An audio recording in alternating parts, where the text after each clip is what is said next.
வணக்கங்க. இந்த நாள் இனிய நாளாக அமையட்டும். இன்னைக்கு சூப்பரான ஈஸியான ஒரு வெஜிடபிள் பிரியாணி ரெசிபி தாங்க பார்க்க போகிறோம். வாங்க எப்படி பண்ணலான்னு பார்க்கலாம். இது ஒன் பாட் ரெசிபி தாங்க. ஒரு குக்கரில் 2 குழிக்கரண்டி எண்ணெய் ஊற்றிக்கோங்க. 2 பட்டை, 1 கிராம், 2 ஏலக்காய் தட்டி போட்டுக்கோங்க. அதோடு ஒரு பச்சை மிளகாய், 2 பெரிய வெங்காயம் நீல வாக்கில் கட் பண்ணாதுங்க. ஒன்ஸ் வெங்காயம் நல்லா வணங்கினோடனே 2 ஸ்பூன் இஞ்சி பூண்டு பேஸ்ட் சேர்த்துக்கோங்க. நல்லா வணக்கி விடுங்க. பச்சை வாசனை போனதுக்கு அப்புறமே 2 தக்காளி, கொஞ்சம் புதினா, மல்லி போட்டுக்கோங்க.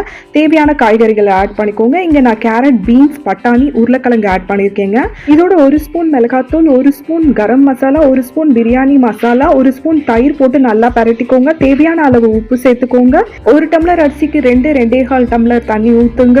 தண்ணி கொதிச்ச உடனே அரிசியை சேர்த்துட்டு க்ளோஸ் பண்ணி ஒரு 3 விசில் விட்டுடுங்க. சூப்பரான சுவையான பிரியாணி ரெடிங்க. நீங்களும் இந்த மாதிரி பிரியாணி ரெசிபி ட்ரை பண்ணிட்டு எப்படி இருந்துச்சுன்னு எனக்கு கமெண்ட்ல சொல்லுங்க.